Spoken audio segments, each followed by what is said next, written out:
Welcome to Spotlight on the Arts. Hi, I'm Iris Acker, and I am your host this evening. Our panel this evening, Michelle Solomon, who is the editor of MiamiArtScene.com. Andy Rogo, the artistic director for Island City Stage. Bill Hirschman, arts journalist.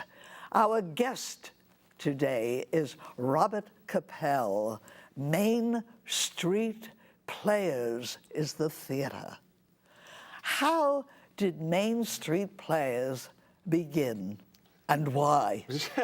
Well, it actually began as a community theater, the Community Theater in Miami Lakes, Hialeah, in which it was a community theater for about 42 years. And the Main Street Players actually came into existence when we moved to Main Street, when we became the Main Street Players, and that's how it became. And we've been there for about maybe 14 years now on Main Street.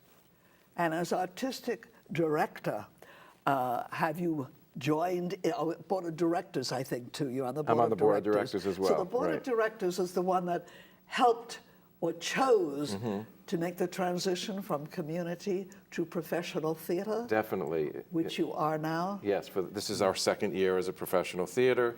It was a board decision, but it was a consensus by everybody that it was time to change from community theater to professional.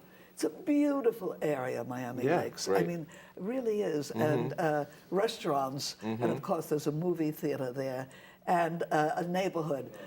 Is it a problem getting people to come to that area? It's interesting that you say that, because we do get a lot of people from all across South Florida. In fact, Andy and I were talking earlier that he asked me, do people from Miami Lakes come to the theater? And some people from Miami Lakes do come to the theater, but we find that we draw audiences from Pembroke Pines, from Miami Beach, from Fort Lauderdale. So a lot of people are coming from a lot of different areas. And when they come, they say, I never knew the theater was here. I never knew, this is a beautiful little area, Main Street. And well, how did they get there?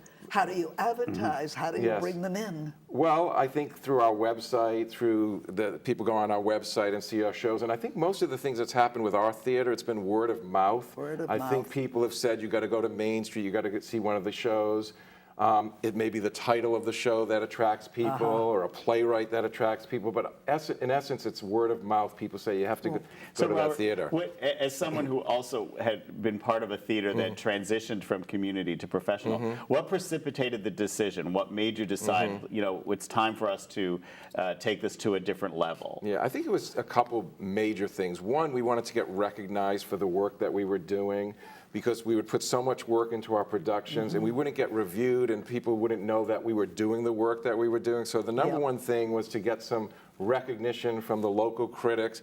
But the most important thing for me, at least as the artistic director, and the decision we made, we weren't drawing a lot of people to our auditions. They were not coming because they weren't getting paid. And once we made the decision to become professional, we've seen more people now audition for our show. This last show that we had auditioned, 50 people came to the auditions, versus like 10 or 12 people coming to an audition.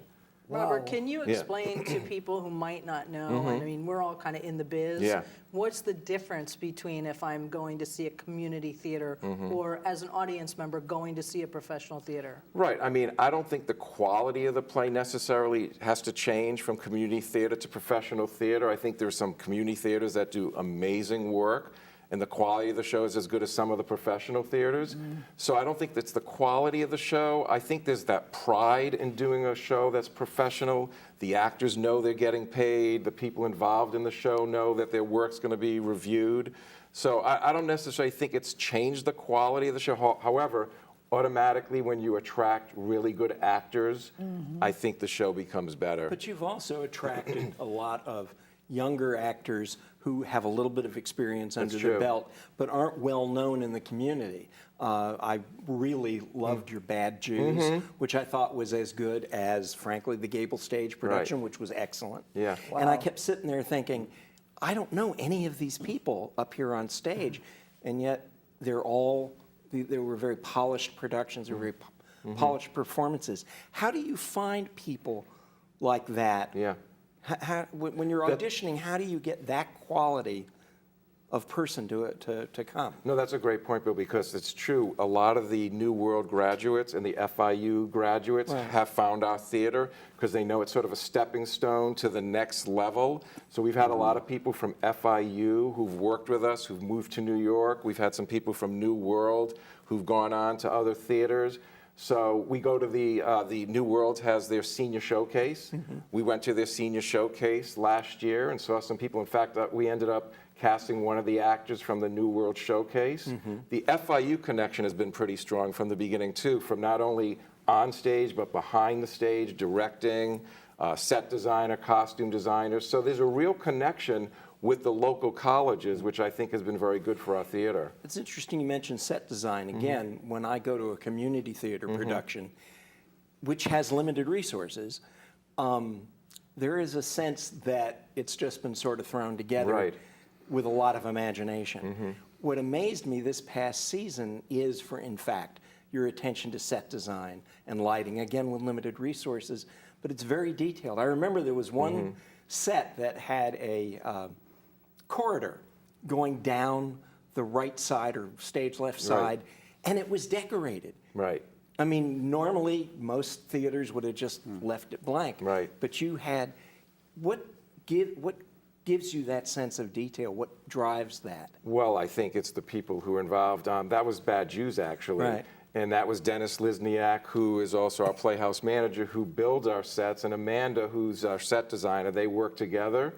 And I think the creativity that they bring to the theater is what you're seeing. And we talked earlier about dressing a set. They really take the time to put the details into each set.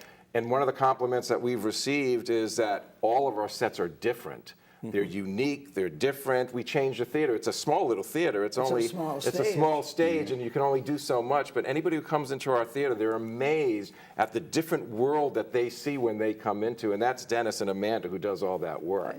The importance of sets, lights, and sound. So very important. Robert, do you make or find break a show. Yeah, I agree. Do you find that there is enough local talent here? I know that some of our professional theaters go out, as we know, into New York, and no offense to them, but I've asked other people in your shoes, is there enough local talent here to draw from, do you believe? I definitely think so. We've seen some amazing talent the last few years come into our theater. I am amazed at the talent that has graced our stage and other stages. I get to see other theater around, and the talent here, I think, is very deep.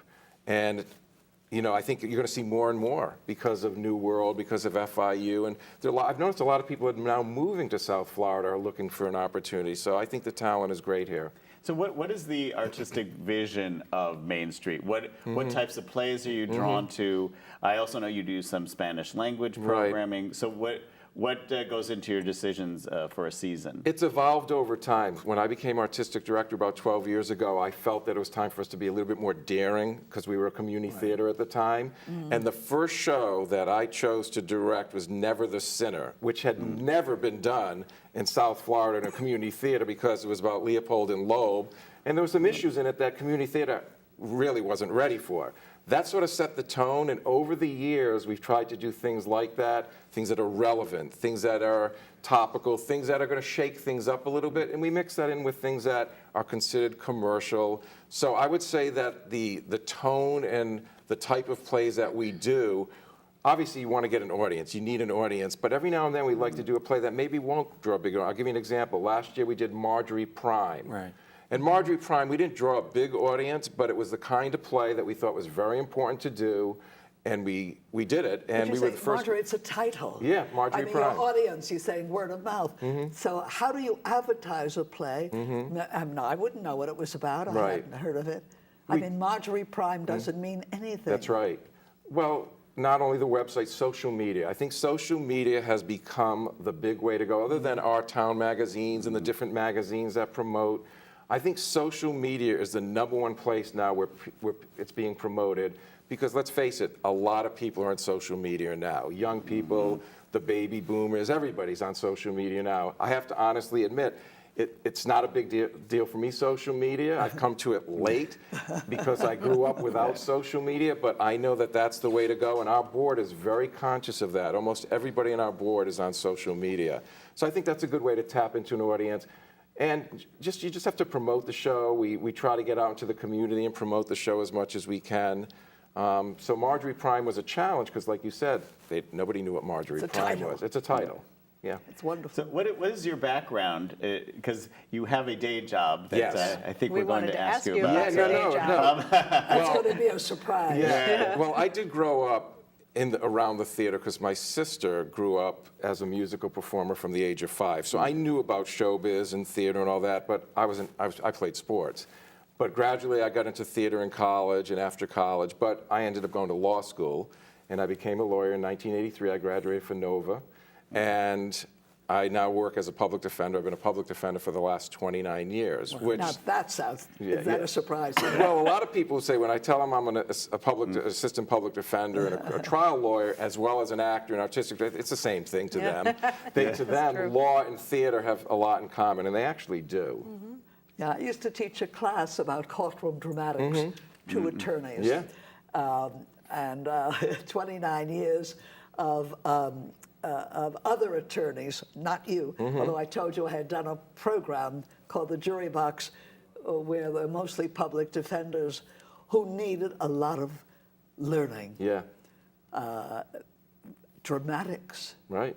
I actually do that. I've been teaching a workshop at the Public Defender's Office Really? called Acting for Lawyers, Winning Performance for Lawyers for the last 29 years. How about 20 years that? That's plus. what I do. And what we do is when they're new in the office, after about 4 or 5 months, we do a one-day workshop where they work on their voice and movement and persuasiveness, and it's been very successful. So the theater background has really helped me a lot in the Public Defender's Office. I would say so. Yeah. That's really a wonderful segue into something that I know about Main Street, which is the idea of developing things. And I know that you did something, I think it was fairly new, that you did a playwright submissions for We just local did that. playwrights. Yes, So we were looking for new plays because we thought, listen, there's a lot of people who are interested in submitting plays, and there's so many great ideas out there.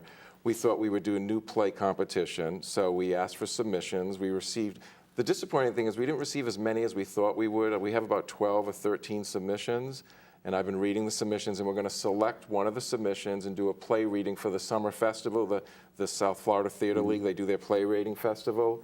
So we're going to do a play reading of the one that we select and see where it goes from there. And what else is the theater doing? Education? Yes, we do a children's workshop every summer. It's been very, Just very as successful for the last summers. It's hard because almost everybody on our board has another job. So the board is full-time jobs, and we do a summer workshop. We've been doing it for several years, different age groups, and we're doing it again this summer. So we focus on children for the summer.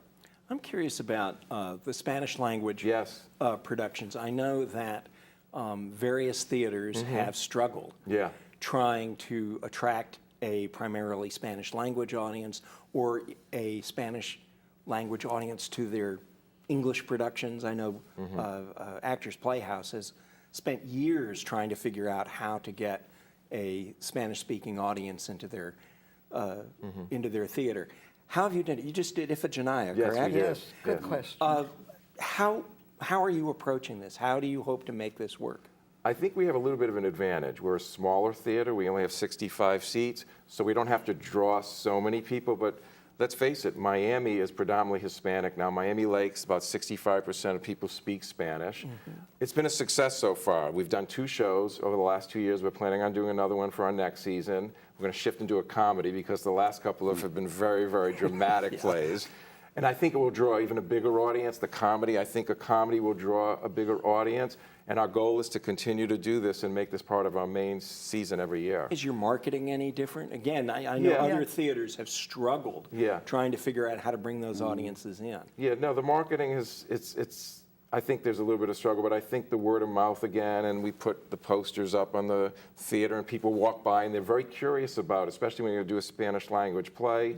I think we should probably maybe do some promotions on Spanish language radio. That would be a good way to go. So it's sort of a work in progress, I think. But I think the more people get used to the fact that we're doing Spanish language plays, they'll start to say, I'm going to go to Main Street Players to see a Spanish language play. Is it a different pool of Sounds good. actors, or are Yes. they just bilingual? They happen to do both English It's and been Spanish? a different pool of actors. It's very interesting that, however, what I've seen, there's starting to be a crossover. A lot of the Spanish language actors are now starting to audition for our English-speaking language plays.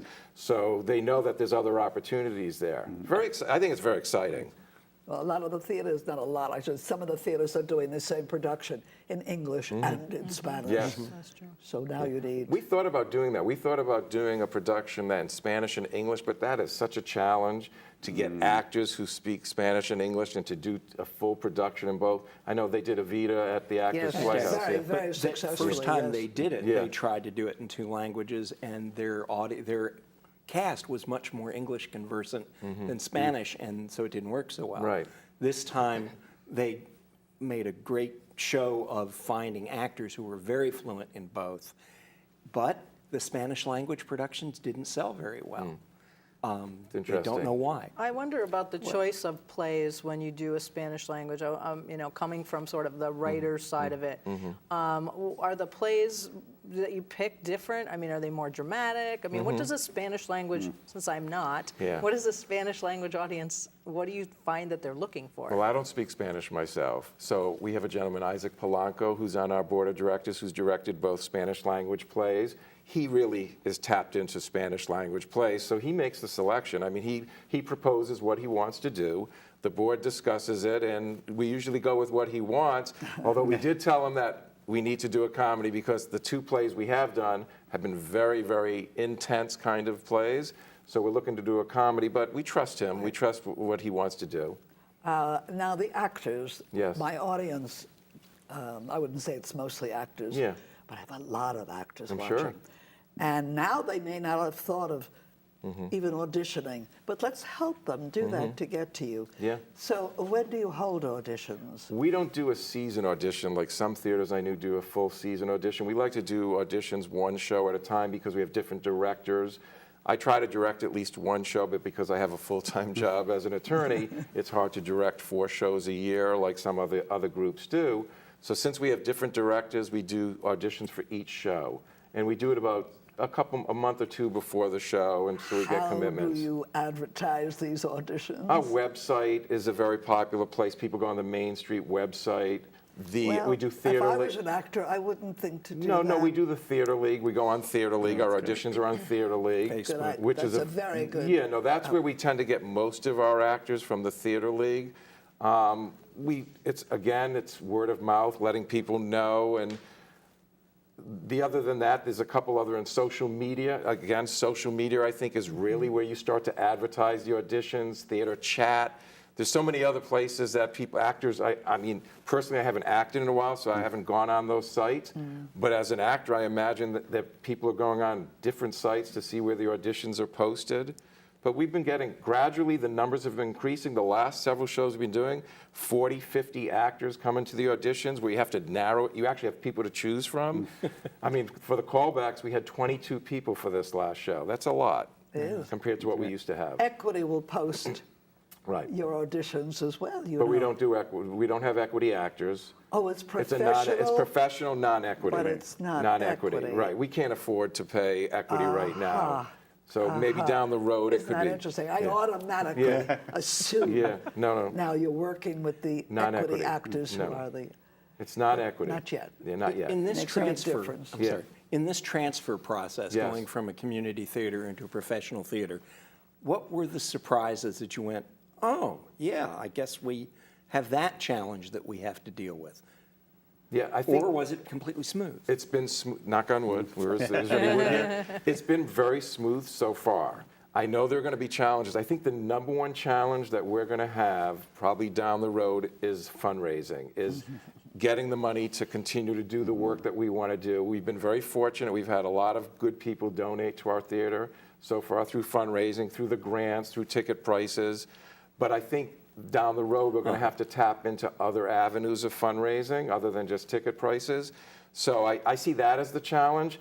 I also think the challenge is continue to do good work, because when you turn professional, the bar is raised. You have to continue to do good work, the expectations are higher, so the quality of the productions have to stay top notch. Because if they're not, one bad show, people could say, well, I'm not going to go back to that theater. Well, has that affected your budget? I mean, what was your budget as a community theater compared to what you expect your budget will be as a It professional? hasn't changed that much. Where the budget has changed is salaries for the actors. That's really the increase in the budget, because by doing non-musicals, it's still the same amount for each play. And the sets, we've been spending a little bit more money on the sets as well.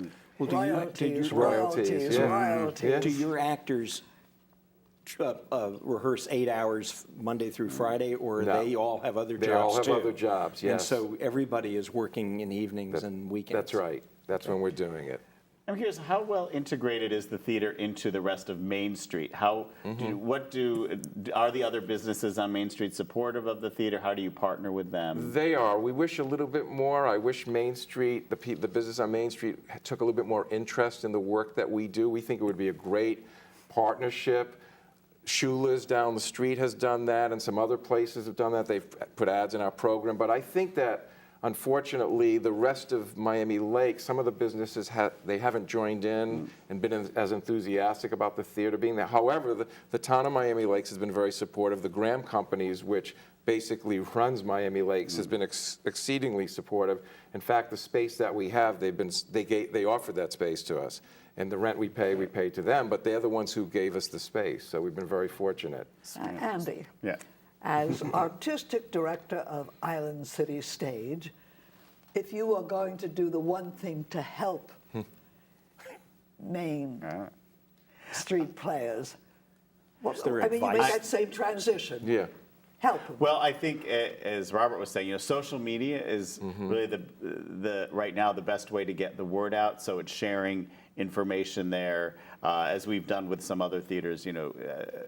Helping to advertise, doing email blasts for other theaters. What about the And- programs? Do you ever? Well, the interesting thing is, we were talking earlier, Isaac Polanco, who does his Spanish language, I've also been talking to about possibly doing some Spanish language at Island City. And it's figuring out, and we're trying to figure out, how do you reach people, because we've never had a Spanish language audience, how do you reach that audience to come, especially when you're trying it as a new program? So, But your neighborhood is so different. right. But I also think Wilton that... Manors versus Main Street. Right, but the one thing I Miami will Lakes. say, that someone like Isaac Polanco, who is tapped into the Hispanic community also, to me, what really makes a theater successful and what's really made us successful, you have to have people who are the driving forces behind the theater. You have to have some strong personalities behind the theater.